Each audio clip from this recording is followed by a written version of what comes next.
Katie, can I also just ask you, and this is something that I feel like if I were a lawyer, I would understand it better, but maybe specifically in conjunction with this case, you can explain it in a way that'll make me understand it and our viewers.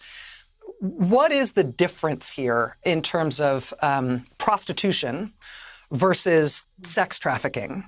And in terms of the allegations here and what Congressman Gaetz is being investigated for, are some of these things that would potentially be legal if the woman involved was of age, but they would be illegal if it was a girl involved, somebody under the age of 18?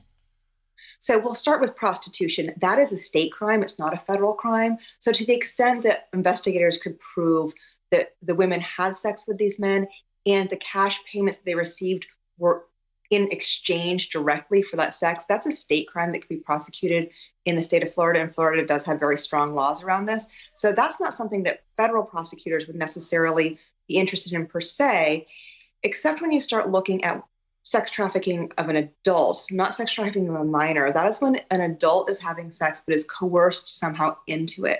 And one of the other things that we found in our reporting is that there is a lot of drug use involved in these encounters. And so investigators will start looking and saying, well, was the drug use a form of coercion? You know, we've seen cases where people are given drugs because they're addicts and then they are asked to have sex. And they say yes because they really need the drugs. And so that has been considered coercion in some cases in the past. So that's when investigators will start saying, okay, well, if there was, something that we would think of as prostitution, was there a coercive element?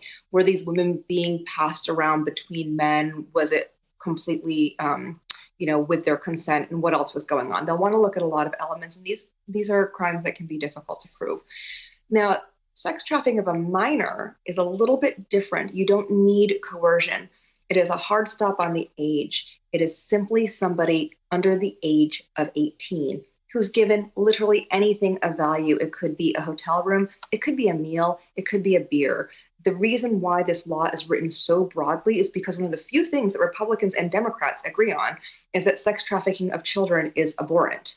And so that's also why this law comes with this very strict mandatory minimum sentence.